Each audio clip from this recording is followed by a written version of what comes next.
Pod Save the World is brought to you by Stitch Fix. Stitch Fix. Unless you're somewhere south of the equator, sweater weather is officially here. It's time to pull out the long sleeve shirts, sweaters, and jackets. But if last year's I like the layers, nod to our Southern Hemisphere friends of the pod. I do too. But if last year's With their layers toilet water going the other direction. are feeling tired, here's an easy way to give your closet a wake-up call. Coriolis effect. And it doesn't involve going shopping. Instead, you can get a cool cold weather gear from the style experts at Stitch Fix. Guys, I'm actually wearing Stitch Fix shoes. Look.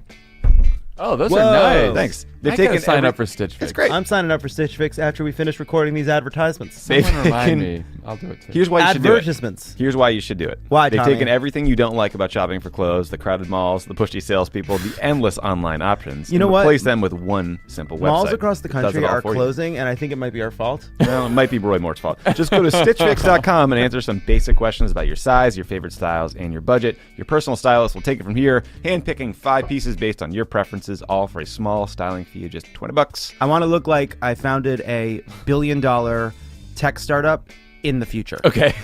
And if you keep any item in your fix, the $20 gets applied. Or as a the credit. past. The 5 items know? are delivered to your home. I don't. You try them on in your home. You pay for what you keep. You send back anything you don't want. I can tell you guys it's easy.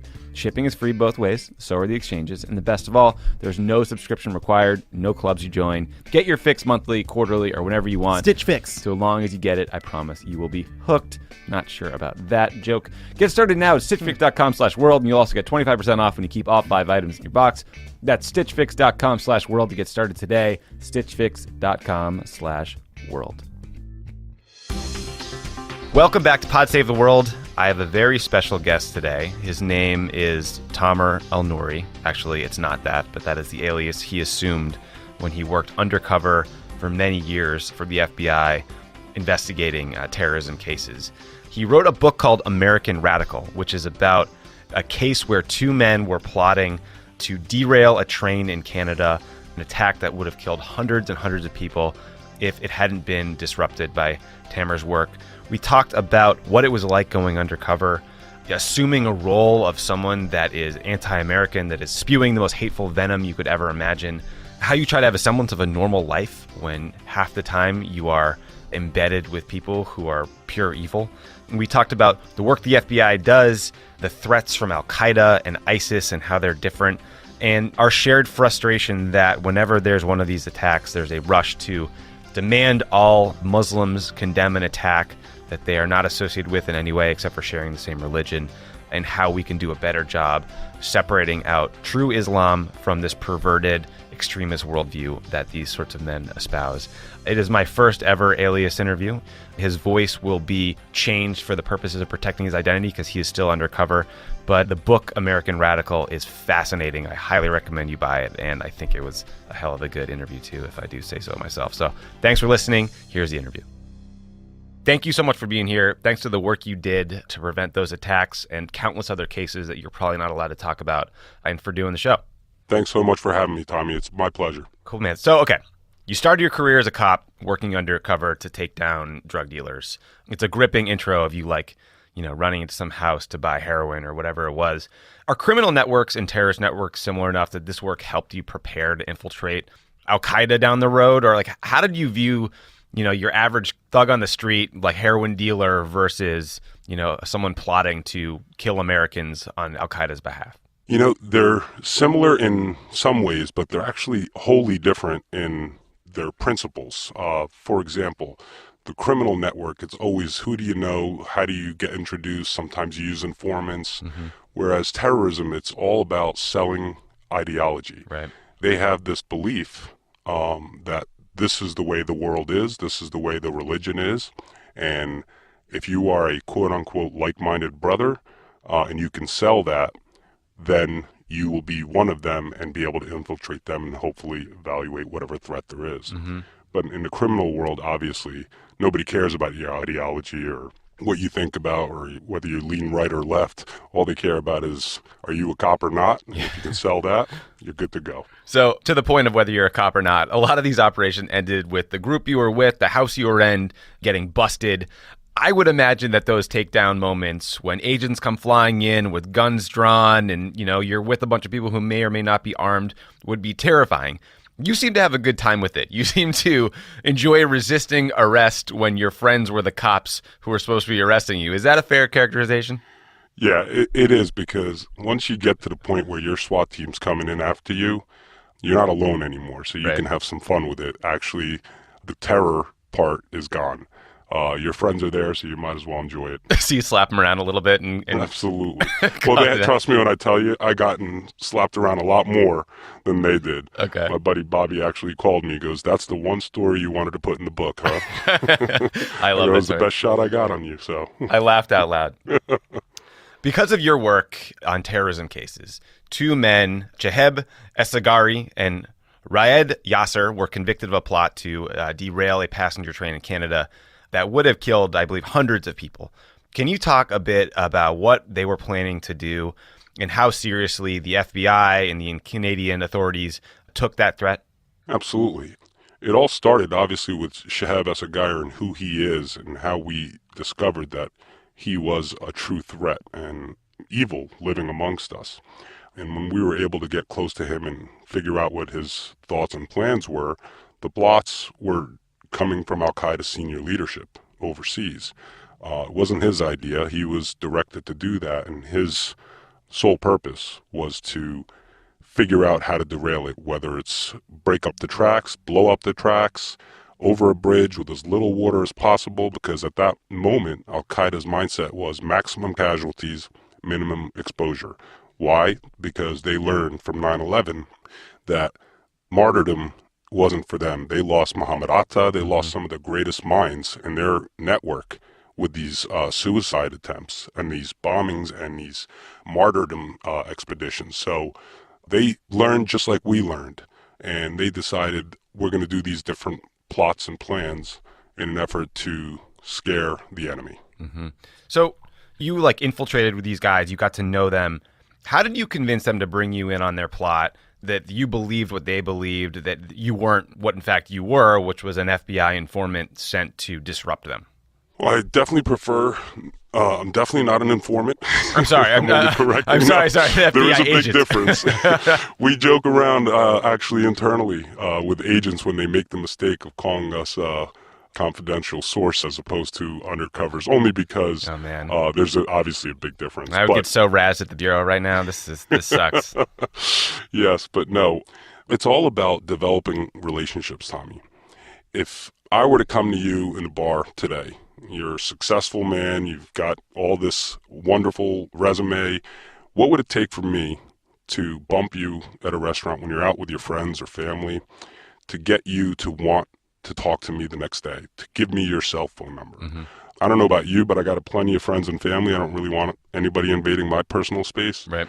But if I study you and I know who you are and what makes you tick and what you want, what you need, that's the difference. And that's how I cheat. I call it cheating because I get to study my marks prior to. I know what they want, what they need, and I try to be recruitable so that they come for me and they want me, and they go to bed at night thinking about how they can be my friend. And that's the psychological aspect of my job. And once I'm there, I'm able to accurately gauge the threat level that we're looking at. So it's like the worst kind of dating. It's like terrorist Tinder. That's a good way of putting it. Okay. Exactly. So making your job a lot harder, I think, was the fact that these guys were not idiots. Like, they owned businesses. They had advanced degrees. One was studying to get his PhD. In my opinion, that makes them savvier probably. It also makes them the scariest kind of terrorist.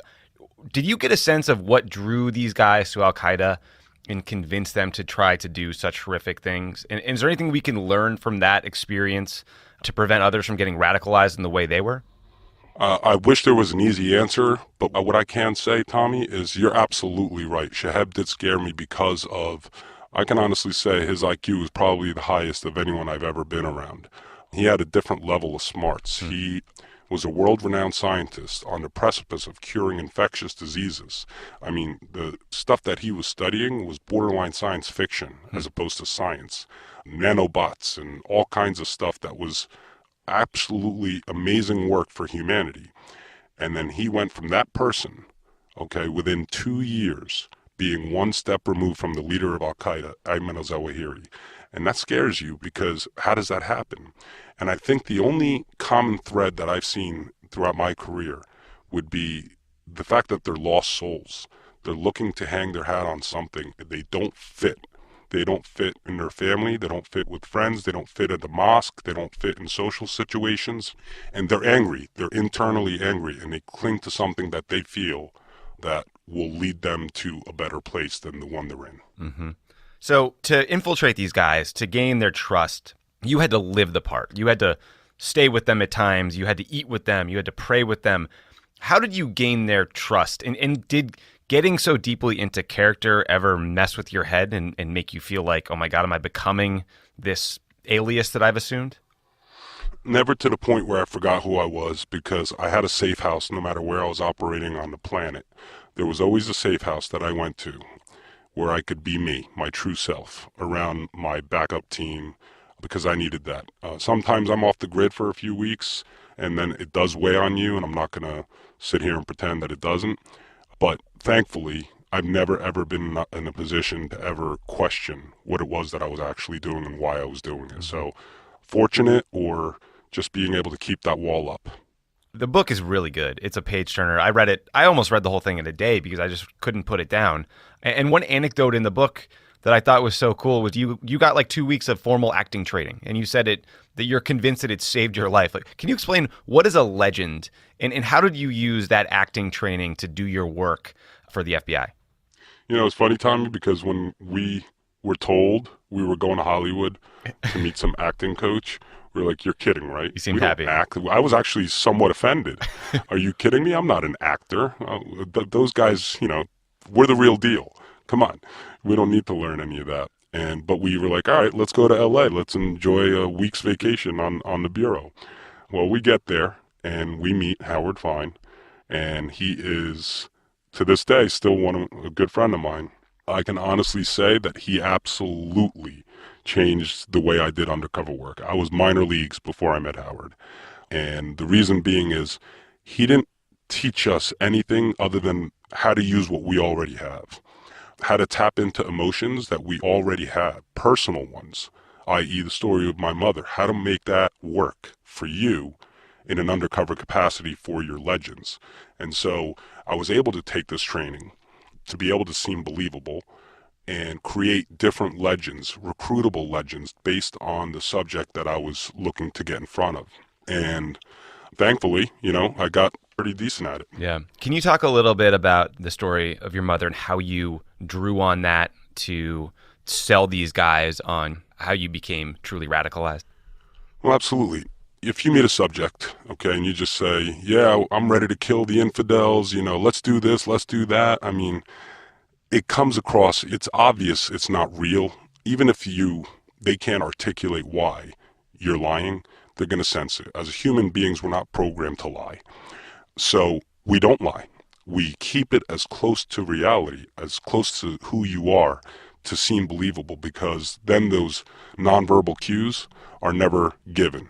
So in this particular situation, the most devastating thing that's ever happened to me was the loss of my mother, who was, you know, my be-all, end-all. I was truly a mama's boy.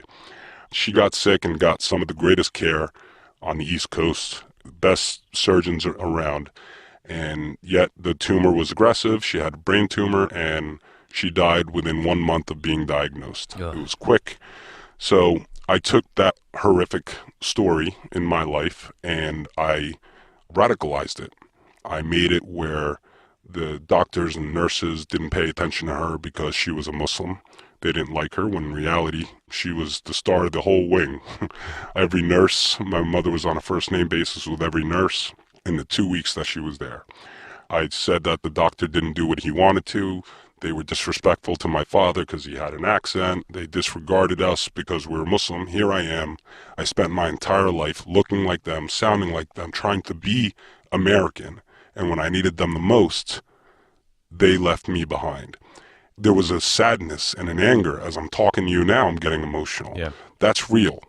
And that's not something I ever have to fake, but it's not the exact words that I'm saying, obviously. Right. Does that make sense? Yeah, it does. Well, I'm sorry you had to deal with that. Thank you. My dad got cancer and it moved way too fast, and it's it's terrible. I was reading the story in the book and sort of remembering what it was like, and it hits home. I could draw on some anger from that too, but we'll move on. But you know what, Tommy, if I can, I will tell you towards the end, and I mentioned this slightly at the book. You may or may not have picked up on it, but one of the things Shahab said to me before we all got arrested was, when he asked me, he said, "What made you trust me?" And I repeated the question to him. He said, "That night at the Moroccan restaurant in San Jose, California, when you told me about your mother, I knew there was no way you were government because that was real." Yeah. And I said that to Howard, the acting coach, after the case was over, so it could be a feather in his cap as well.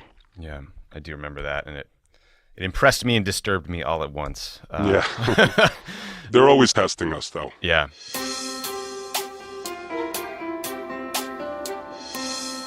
Pod Save the World is brought to you by The Great Courses. Great Guys, Courses. in this world of alternative facts, fake news, access to real knowledge has never been more important.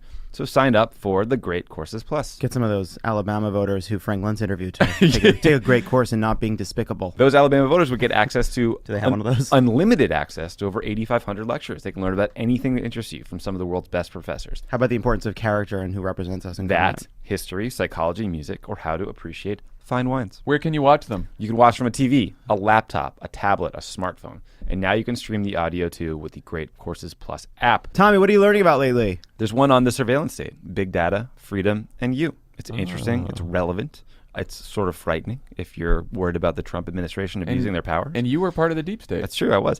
There's a cybersecurity expert named Paul Rosenzweig who explores the government's role in providing security from threats like digital espionage, hacking, at the same time while preserving our right to privacy and freedom. It's complicated. Right now, the Great Courses Plus is offering our listeners a full month to enjoy all their lectures for free. But you need to sign up using the special URL. Free? Start your free membership today, your free month. Sign up at thegreatcoursesplus.com/crookedworld. That's thegreatcoursesplus.com/crookedworld. Learn some stuff. Pod Save the World is brought to you by Blue Apron. What? I know. Have you guys heard of Blue Apron? It's the No. leading meal kit delivery service in the U.S. And while many people know what they do, many don't know about the types of meals you eat when you cook with Tommy, Blue I know it's about not the just meals. burgers. They're short rib burgers Hoppy with cheddar, a hoppy cheddar, sauce hoppy and a cheddar. pretzel Yes. bun. Yeah. And See, you're it's going to get six. steaks with a thyme Crispy sauce, shallots, crispy shallots. some sort of a bean. Your recall of this was really good. We've read these about this. We've been learning about how people don't know about this recipe. If I don't get some fucking hoppy cheddar sauce I got to tell you, ASAP. a short rib burger Gonna be sounds a pretty problem. damn good. So does a Can we seared fly steak. in a hoppy cheddar sauce? Blue Apron delivers fresh, pre-portioned ingredients and step-by-step recipes right to your door that can be cooked in under 45 minutes. Blue Apron offers 12 new recipes per week, and customers can pick 2, 3, or 4 recipes based on what best fits their schedule. Blue Apron only sends non-GMO ingredients and meat with no added hormones. December's featured meals include chili butter steaks with lemon, parmesan, broccoli, and potatoes, and roasted chicken and maple butter with sweet mashed potatoes and collard greens. That sounds really good. Yeah. Blue Apron is treating Pod Save the World listeners to their first 3 meals a $30 value with your first order if you visit blueapron.com/crookedworld. So check out this week's menu and get $30 off with free shipping at blueapron.com/crookedworld. Blue Apron is A better way to Hoppy cheddar sauce. cook. So these guys you put away, they were real deal, frightening potential terrorists. There is no doubt that the work you did, that the Bureau did, that the Canadians did, saved lives and put away very, very dangerous people. There are other times where there are operations that have put away guys who are younger, more naive, downright stupid. I mean, I think there were some, you sort of talk about this in the book that, the U.S. attorney pushed back on you and said, thinking horrible things, saying horrible things is not illegal. You have to sort of cross a line to commit a crime. How do you walk the line as an undercover agent in those cases? Like, how do you separate out a young, stupid, naive kid that's going to the wrong websites and watching Alaki and saying stupid shit, and the people who are real threats, and getting these guys to give you the evidence you need to prosecute them without coming close to what could be called entrapment or, sort of bringing them along? That's actually a great question. I wish more people would ask me that because I will love to yell this from every rooftop. The bottom line is this. You hit the nail on the head, Tommy. It's a fine line. Yes, I have a job to do. I'm there to collect evidence. I'm there to meet the elements of each crime that we are looking to prosecute. But I'm also having human contact with them. I'm not a lawyer in a courtroom. I'm not a cop in an interrogation box. I am having a meal with someone. I'm going on a drive with someone. So the conversation, while staying in role, while staying in character, has to be real. And I will never, ever be the driving force. You will never hear any of my tapes or any of my cases where I'm the driving force behind any terrorist plot. Mm-hmm. If it were up to me, I wouldn't blow up a train. There's 30,000 things I can think of that would be much more sinister and evil. But I'm not going to be the one that's going to suggest anything. I'm going to be the driving force, and I'm going to take it to the next level. Not only am I not going to be the driving force, but I'm going to be the voice of reason. So when I'm in that courtroom and you're listening to all the jihadi speak, it's never going to come out of the mouth of an undercover agent. It's going to be coming out of the targets convincing me to do so. Right. So when I said to Shahab, and I refer to this as my Christian burial speech. Mm-hmm. When I said to him, listen, I don't want you to think I'm wavering. I'm with you. You're my brother. I believe in what we're doing, but we're talking about killing innocent women and children here. Are you sure it's not haram, meaning forbidden, and that Allah wants us to do this? Because they're going to call us terrorists. They're going to show pictures of dead babies. This is what we're going to do? And then I didn't speak for 22 minutes after that. Wow. The last you heard from the undercover was reservation about killing innocents. I got justifications in 2 languages and points through his point of view, his jihadi perspective, in surround sound stereo for the court to hear. So I gave him an out. He could have said, well, maybe you're right. We shouldn't hurt innocents. Maybe we should focus on just the military targets, or maybe we should do this. There's your out. There's your lifeline. Right. So that's the difference. I think it's imperative to see and know who the driving force behind these plots are. That's my job. Yeah. It's not to create the plots or to further them. I'm there to be essentially a sounding board for these subjects. Yeah. And he doubled down, and credit to you for listening to 22 minutes of that bullshit, because that must have been annoying. Exactly. I thought one of the most powerful scenes in the book was when you had to go on a tour of Ground Zero with a man named Abbasi, who had talked about killing thousands of Americans in a biological attack, who talked about outdoing the 9/11 attacks. What was that like for you to have to walk through that memorial with a man who took pride in what happened at that site? That was one of the hardest things I had to do in an undercover capacity, because 9/11 was very personal to me, Tommy. It's personal to all of us here in this country, obviously, but I had not seen the memorial when Abbasi was pushing to see it. Mm-hmm. And he was pushing to see it for obviously all the wrong reasons. Muhammad Atta was his idol. Osama bin Laden, he idolized him.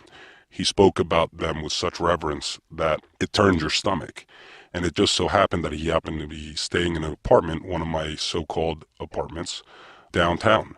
And he was right near Ground Zero. So he pushed and pushed and pushed.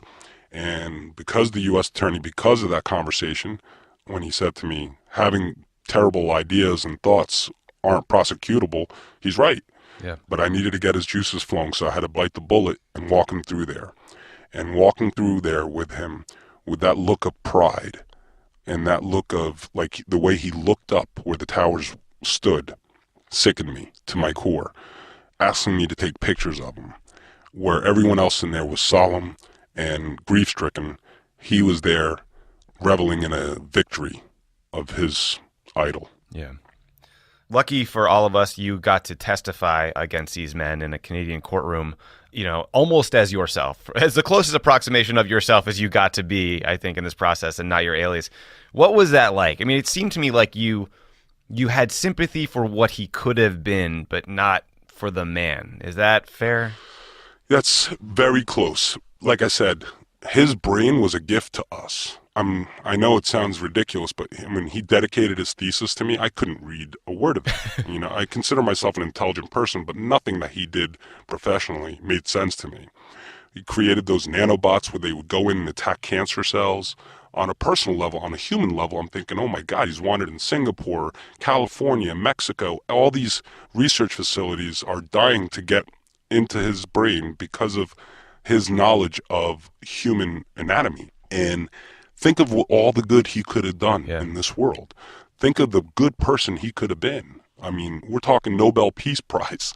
And instead, he gets radicalized and wants to kill and maim when you have a talent and a skill like that. Yeah. Never for a second did I ever think he belonged anywhere other than in jail. And I hope he rots in jail. It was his soul, his mind, That's the person that I felt sorry for. Yeah. This was a big time case. These were guys who had lines back to Al-Qaeda management in various places. And in the book, you write about being frustrated that the case got wrapped up maybe too quickly because your hope was to pull on this thread a little longer, maybe, get introduced to Al-Qaeda management abroad, and more importantly, find an American who was a sleeper for Al-Qaeda. You talk about how that kept you up at night for weeks and weeks, if not months. Is that something you still worry about? Do you think there's a possibility that guy could still be out there? Everything I see on the news, every day we hear or see a terrorist attack or something happening here in the U.S. That's always my first thought. There hasn't been a day since April of 2013, Tommy, that I don't think about it. I get it, okay? And I tried to make this abundantly clear in the book. Yeah. I get the politics of it. I do. I understand that we are two allies, the U.S. and Canada, okay, but slightly different agendas at times. I get all that. Looking back on it now, I do. I was probably a bit of a petulant child at the time, but we all did. The guys on the ground, the grunts on the ground, the case agents, the analysts, we all felt like there was so much more meat on the bone and we could do so much more. Mm-hmm. We just had to, take a leap of faith and keep moving. We had a platform set up to vet bad guys on both sides of the border, here and in Canada, overseas. We were the jihadi lottery. I mean, come meet Tamer El-Nouri. He's got money, he's got access, he's ready to kill the infidels. Who wants to join us? Yeah. And people were coming out in droves. We had an opportunity to vet threats globally. But time, money, politics, everything kicked in. Like I said, I get it. But at the time, I wasn't too thrilled. Yeah, I thought you were very fair about it in the book. I get the frustration. And this is a really hard thing that I think that law enforcement agencies deal with all the time, which is getting people off the street, eliminating an immediate threat, getting a prosecution on the books, and, working with someone, leaving them in the wild to continue to get, invaluable information from a human source that you're literally not going to be able to get anywhere else, right? I mean, that must be the most precious asset you could possibly have as a access that you had in this case. Oh, absolutely. And I still feel that way. I think technology is a wonderful thing, and I think it's helped us out tremendously, but nothing will ever replace human intelligence. Yeah. I can't believe how much these idiots were emailing.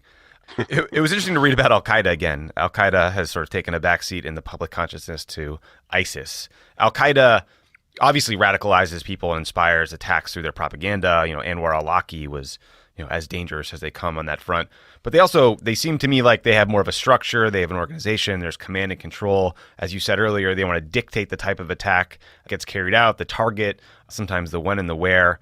That need for command and control gives law enforcement and intel guys like you access points to intervene, disrupt plots. I've been out of government for a long time, and so I don't have access to anything like current information, so correct me if I'm wrong, but ISIS seems to have a different approach, and their strength comes from their ability to inspire attacks without complex planning or command and control. They sort of encourage individuals to, say, use a truck to mow people down, sort of where you are. How does the FBI and other counterterrorism agencies adapt to that changing nature of the threat? Like, does that undercover component that you were serving in get moved over to the CIA and the need to penetrate these networks abroad? Like, what's your take on? Well, first off, whether or not you're still plugged in, I think you're pretty spot on. That was a perfect description detailing the differences between Al-Qaeda and ISIS. I would say, and again, I'm sure, and I have to give this disclaimer because I'm still on the clock, I am not speaking on behalf of the FBI, sure, the Department of Justice, or any intelligence agency. I'm giving you my personal opinion from my 22 years experience on this job, that don't sleep on Al-Qaeda. Yeah. That is a sleeping giant. Yeah. Right now, you're right. ISIS is getting all the headlines because they are the millennial version of terrorism. They are out there. They're going on the computer, using social media, say, pick up a meat cleaver, go kill someone, go mow somebody down. And then the radicalization process, and I'm not giving any specific terms, but it went from 9 months to 30 days. Wow. That doesn't give us much time for someone who's a social recluse in his mother's basement who decides, you know what? Yeah, I want to do this. Raise the black flag, go rent a truck, and it's game over. Yeah. It is scary. But the FBI has adapted brilliantly after 9/11, okay? And they are adapting brilliantly now to this threat. It's always going to be a threat. That lone wolf mentality, the people who are off the grid and things of that nature, obviously is going to be a threat, and it will continue to be a threat until we win the global war on terror.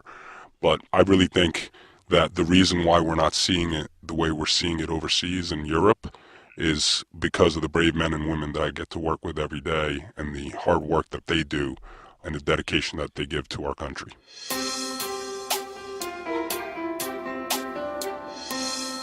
Pod Save the World is brought to you by The Tracker. Guys, life is supposed to be a journey of discovery of the big, meaningful stuff. Love, purpose, experience. That's what I should be looking for. Not trying to find your keys. Hell no. Okay? 8 years ago, Tracker changed everything. They changed the game when they released their first tracking device. And now they've done it again with the new Tracker Pixel. I think you could have used Tracker Saturday night, yes? My keys are on a journey. Oh, no.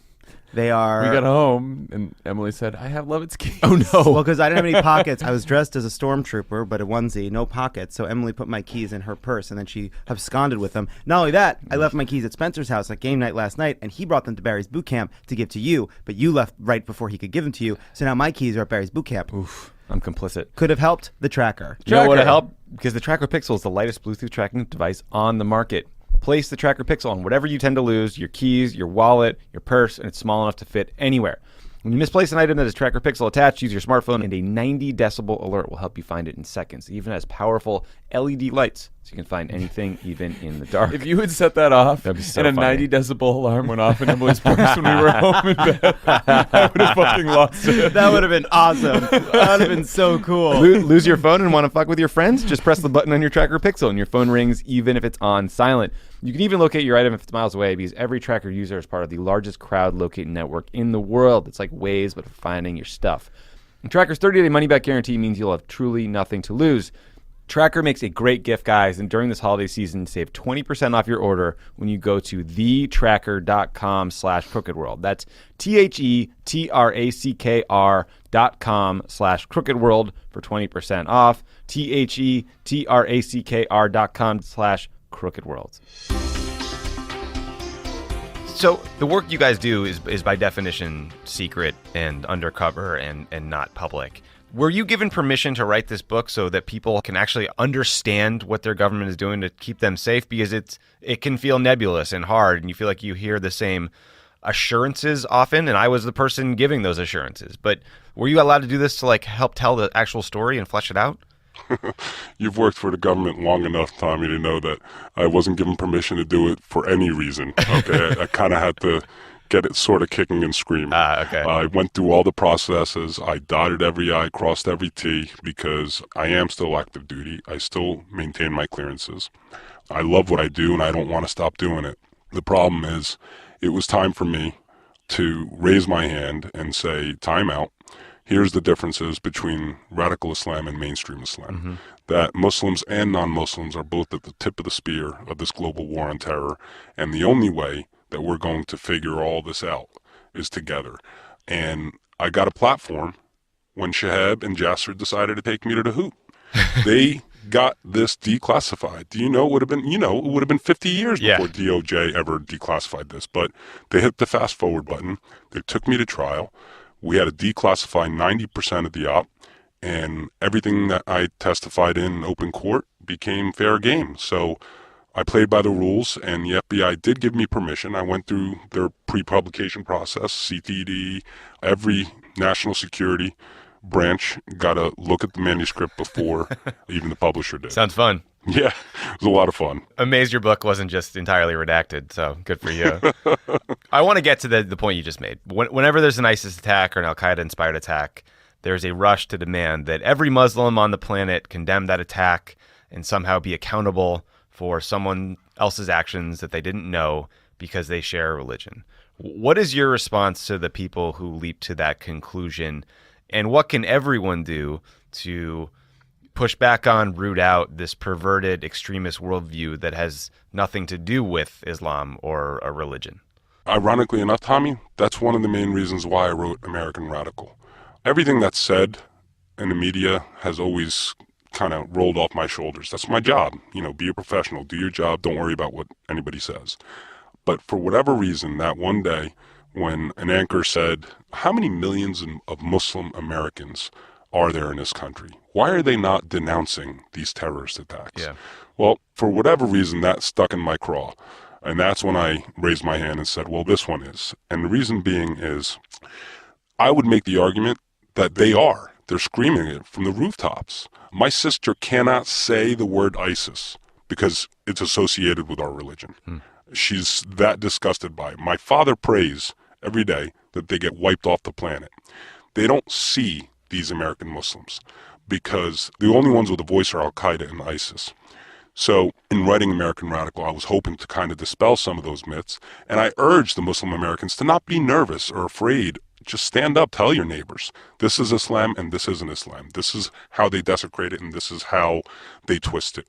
It is a complicated subject. Muslims themselves don't understand some of the way they warp it, okay? But there's always violent texts in every major religion, okay? But usually it's in defense. So in a roundabout way, again, it was my turn to raise my hand and say, okay, this is what it is. Yeah. And that's why I wrote the book. And I think that was a powerful part of the book because just for people listening, you're not an atheist who pretended to be a radical. You are someone who seems like you had a deep faith and you could run circles around these guys in terms of talking about Islam. and like the knowledge you had seemed like an asset, although you weren't really allowed to fight the intellectual argument because you were playing a part. Well, that's correct. And again, I'm far from an Islamic scholar or scholar in any word or definition, but my Sunday school was Islamic Sunday school. Right. I played soccer and baseball growing up. There was a synagogue in my backyard, a church across the street, and a mosque up the road. It didn't matter. We were all Americans. It didn't matter whether you were white, brown, black, yellow, what religion, whether you went to church or synagogue or a mosque. None of that mattered until 9/11. And after that, it just started taking on, and that is not the Islam I know. So everything that was taught to me, I had to learn this. I worked narcotics and I knew how to say Fatah, I knew how to make my prayers.